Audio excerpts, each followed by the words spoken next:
جب تمہارے والدین دولت مند نہیں ہوتے مگر پھر بھی یہ یقینی بناتے ہیں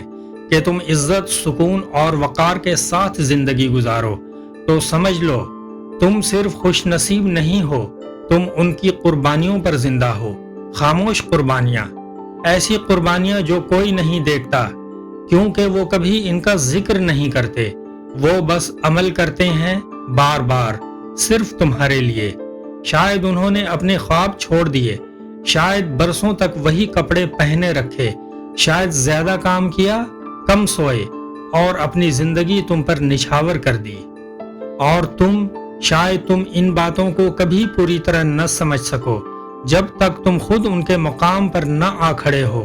جب تک ایک دن تم خود کسی کے والدین نہ بن جاؤ۔ اس لیے جب وہ تمہارے پاس ہیں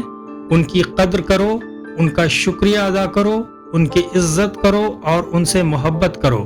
صرف دل میں نہیں اپنے عمل سے بھی، کیونکہ دنیا کی کوئی دولت کبھی بھی ان کی محبت کے خزانے کا مقابلہ نہیں کر سکتی۔